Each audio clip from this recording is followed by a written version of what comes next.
बनाए रखा जा सकता है।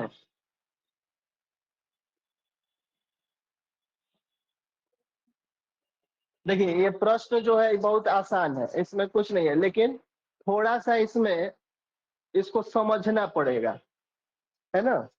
इस प्रश्न को थोड़ा सा समझना पड़ेगा, है बहुत आसान। सीधे सीधे दिख रहा है कि भाई संवैधानिक नैतिकता का अर्थ बता देना है, और उसके बाद संवैधानिक नैतिकता को किस प्रकार बनाए रखा जा सकता है। इसमें तो कोई वो नहीं है, तो सीधे सीधे है।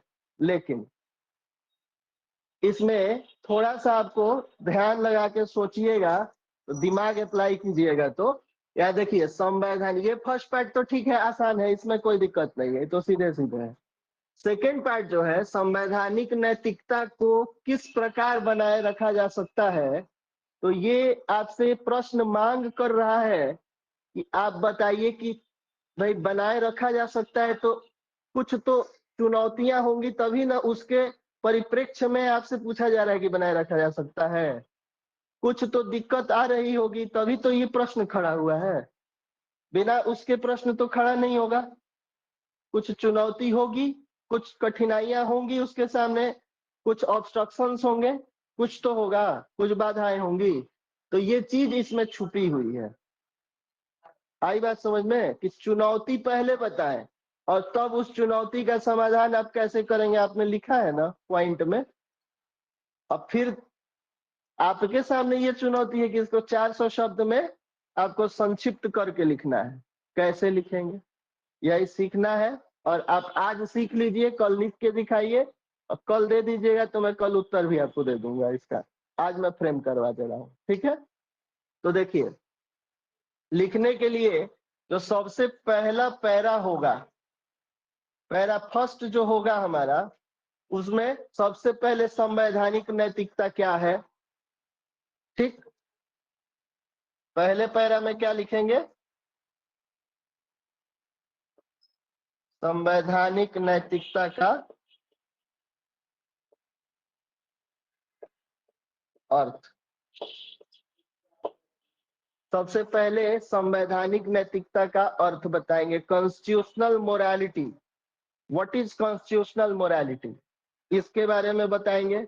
तो आपने लिखा है ना उसके बारे में कि संवैधानिक नैतिकता एक ऐसा सिद्धांत है जो संविधान के आदर्शों, मूल्यों और सिद्धांतों का पालन करने की नैतिक अनिवार्यता को व्यक्त करता है।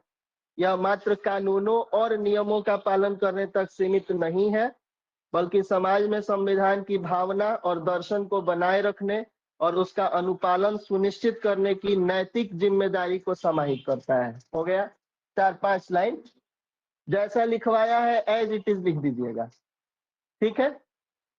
उसके बाद अब ये काम हो गया, तो आप अभी देखिए आधे प्रश्न का आधा हिस्सा यही है, तो आपका 4-5 लाइन में काम खत्म नहीं हुआ। अब क्या करना है, अब इसमें संवैधानिक नैतिकता के तत्वों को भी बता दीजिए, क्योंकि प्रश्न का 50% हिस्सा है ये। तो आप 4-5 लाइन में इसको बरगला नहीं सकते कि 4-5 लाइन लिख दिए और छोटा बच्चा है तो उसको किसी तरीके से टाल दिए। तो आधे प्रश्न का हिस्सा है, तो ये प्रश्न चाहता है कि अब आप इसके तत्वों को भी बताइए। तो अब क्या कीजिए, सेकंड पैराग्राफ, सेकंड पैराग्राफ नहीं होगा, चित्र बनाना पड़ेगा वहां पे। सेकंड पैराग्राफ जो है, इस सेकंड पैराग्राफ में थोड़ा सा 2-3 लाइन का एक पैराग्राफ चेंज, और पैराग्राफ चेंज करके और चित्र बना दीजिएगा। चित्र जो बताया है मैंने, तत्व, कौन से तत्व हैं इसके, 1 2 3 4 5 6 7 8 मन करे तो, है ना। तो लास्ट पैराग्राफ जो लिखा था आपने ऊपर का, वो क्या लिखा था, लिखा था ना कि जिम्मेदारी को समाहित करता है। अब नीचे वाले पैराग्राफ पे आराम से, जैसे सीढ़ी पे एक ही बार धड़ाक से कूद नहीं जाया जाता है 5वीं सीढ़ी पे नीचे, वैसे ही सीढ़ी से धीरे से उतरा जाता तो मुंह फूट जाएगा। तो मुंह फोड़ना नहीं है, तो धीरे से आराम से आहिस्ता से पैर रखिए और ऊपर के पैराग्राफ को नीचे जोड़ते हुए लिखिए कि यह जिम्मेदारी संविधान में निहित संवैधानिक नैतिकता के तत्वों या स्तंभों को ध्यान में रखते हुए निभाई जा सकती है। संवैधानिक नैतिकता के तत्व जो संविधान में निहित है उन्हें इस प्रकार समझा जा सकता है। नहीं, वो मैंने लिखा है तो मैं दूंगा, आप अपना कुछ में मत जाइएगा। तत्वों को फोटो के माध्यम से सिर्फ बता दीजिए। हो गया, बता दिया आपने। अब जब बता दिया तो फिर पैराग्राफ चेंज करके और लिखिए कि ध्यान योग्य है कि वर्तमान समय में, थर्ड पैराग्राफ अब आएगा। ये पैराग्राफ लिख के यहाँ पे जो भी पैराग्राफ लिखना है यहाँ लिख दीजिए और लिख के इस फोटो को बना दीजिए कि भाई तत्व क्या है। नहीं, क्यों लिखना है? मैं जो बता रहा हूँ उस पर ध्यान नहीं दीजिएगा, आप अपना बुद्धि भिड़ाइएगा। मैं जो बोल रहा हूँ वो कीजिए, थोड़ा थोड़ा मत लिखिए। ये जो बताया जा रहा है उसी को फॉलो कीजिए, ज्यादा दिमाग नहीं बढ़ाना है। तत्वों को लिखने के बाद पैराग्राफ चेंज, यहाँ से पैराग्राफ पैरा 4।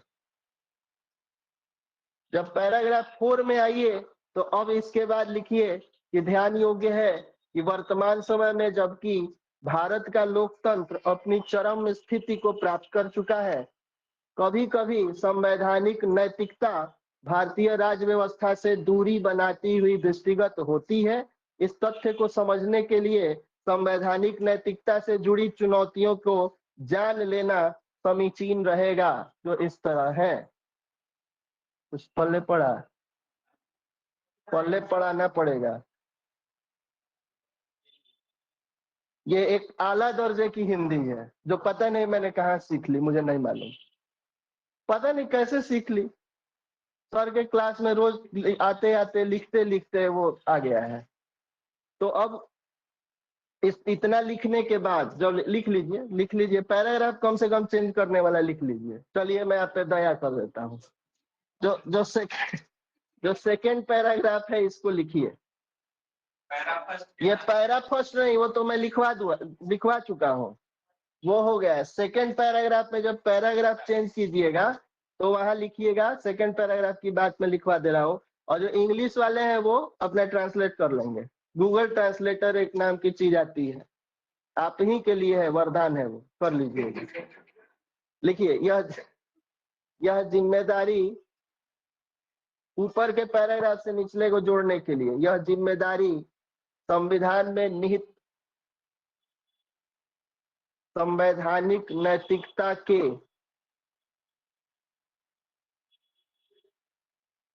तत्वों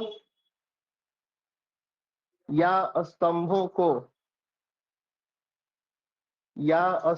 को ध्यान में रखते हुए निभाई जा सकती है।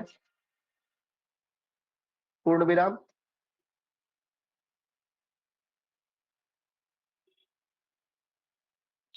संवैधानिक नैतिकता के तत्व, संवैधानिक नैतिकता के तत्व जो संविधान में निहित है,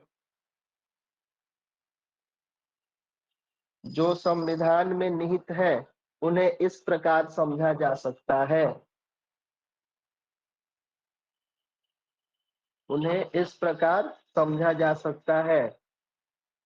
डैश करके और ये चित्र बना देना है, बाकी कुछ नहीं करना है। जो चित्र मैंने बनवा रखा है पहले से, समझा जा सकता है, इस प्रकार समझा जा सकता है। और डैश करके और ये वाला चित्र बना दीजिएगा। हो गया। अब इस चित्र के बाद पैराग्राफ 4 लिखिए। इस चित्र को बनाने के बाद जो पैराग्राफ 4 होगा उसमें क्या लिखेंगे, लिखिए ध्यान योग्य है कि वर्तमान समय में जबकि भारत का लोकतंत्र अपनी चरम स्थिति माने एक्सट्रीम लेवल, चरम स्थिति को प्राप्त कर चुका है,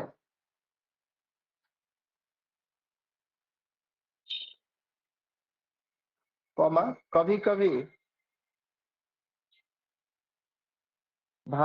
कभी संवैधानिक नैतिकता भारतीय राज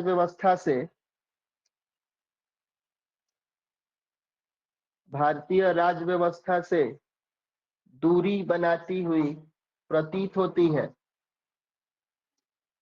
दूरी बनाती हुई प्रतीत होती है। पूर्ण विराम। इस तथ्य को समझने के लिए संवैधानिक नैतिकता से इस तथ्य को समझने के लिए संवैधानिक नैतिकता से जुड़ी चुनौतियों को जान लेना संवैधानिक नैतिकता से जुड़ी चुनौतियों को जान लेना समीचीन रहेगा। समीचीन रहेगा। जो इस प्रकार है। संवैधानिक नैतिकता से जुड़ी चुनौतियों को जान लेना समीचीन रहेगा। समीचीन माने प्रासंगिक रहेगा। रेलेवेंट रहेगा भाई। अब कैसे बोलो? नहीं, नहीं बोलूंगा मैं। हर बार प्रासंगिक यही सब सीखिए, नया वर्ड सीखिए,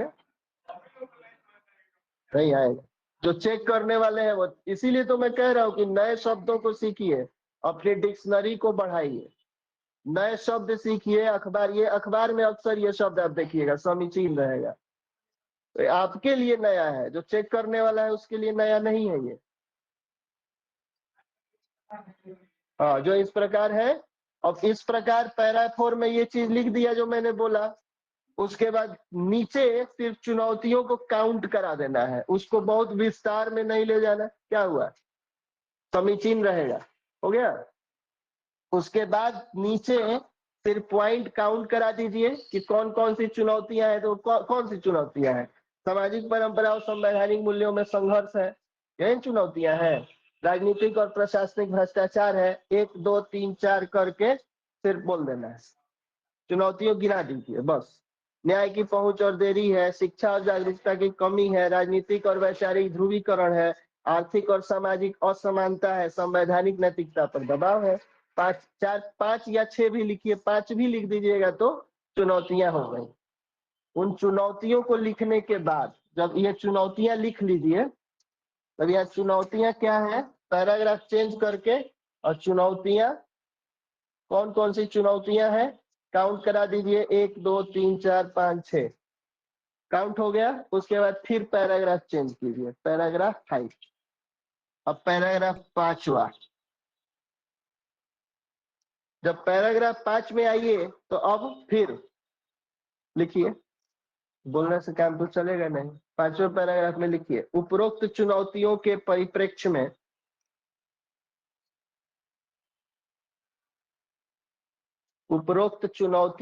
परिप्रेक्ष्य में भारत में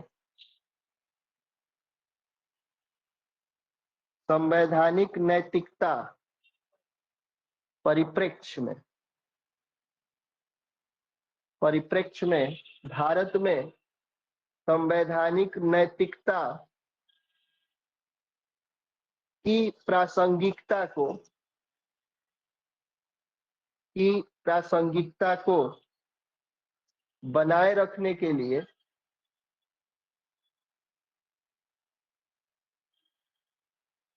कुछ उपाय सुझाए जाते हैं। ये नहीं लिखना चाहिए कभी कि मैं उपाय सुझा रहा हूं। आप है कौन कि आप सुझाइएगा? कभी नहीं लिखना है। कुछ उपाय बताए जाते हैं, विद्वानों ने ये कहा है, फलाना ने ये कहा है, मैंने नहीं कहा है भाई, मेरा दोस्त नहीं।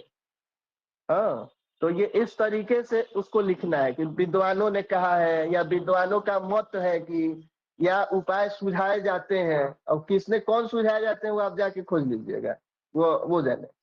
और उसके बाद उपाय सुझाए जाते हैं, और उसके बाद जैसे और करके डैश। उपाय सुझाए जाते हैं जैसे डैश, और डैश करके फिर। अब ये जो लिखना है ना, ये आधा हिस्सा में का है, तो ये थोड़ा विस्तार से।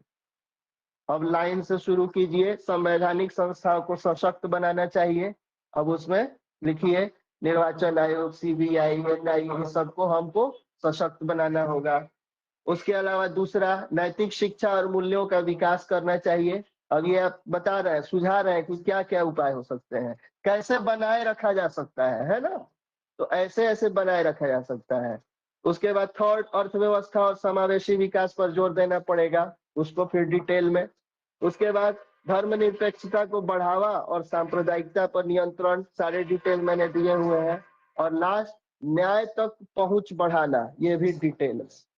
इतना होने के बाद अब लास्ट में सारांश की बारी आती है। मैं बार बार कहता हूं कि सारांश हमेशा कुल मिला के होता है, पूरा मिला के जो भी होगा वो सारांश होगा। तो सारांश भी लिखवा दो, सब तो लिखवा ही दिया है, लिख लीजिए, जाने दीजिए, लिखिए सारांश लिखिए। लिखिए, तो अब ये सब गिनवा दिए, क्या क्या उपाय है, सब उपाय गिनवा दीजिएगा। उसके बाद सारांश लिखिएगा। इस तरह यदि उपरोक्त प्रासंगिक उपायों को उपरोक्त प्रासंगिक उपायों को अपनाया जाए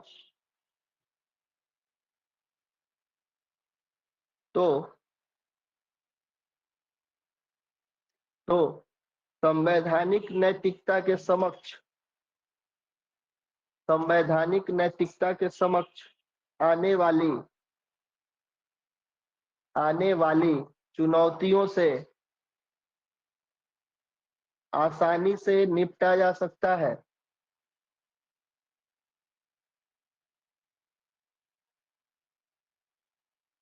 और और संवैधानिक पदों पर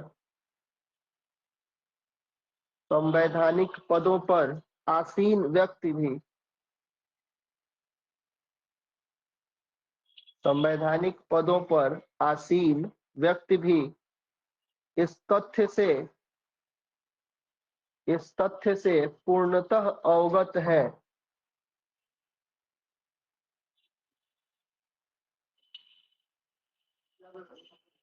संवैधानिक पदों पर आसीन व्यक्ति भी इस तथ्य से पूर्णतः अवगत है। और इसीलिए और इसीलिए भारत में इस दिशा में जोरदार प्रयास किए जा रहे हैं। भारत में इस दिशा में जोरदार प्रयास किए जा रहे हैं। और और भविष्य में भी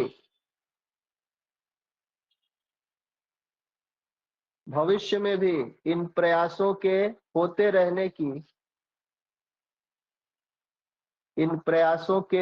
रहने की अपेक्षा की जा सकती है। कोई बात नहीं है, तथा लिख दीजिए। आपका मन खुश नहीं है तो तथा लिख दीजिए।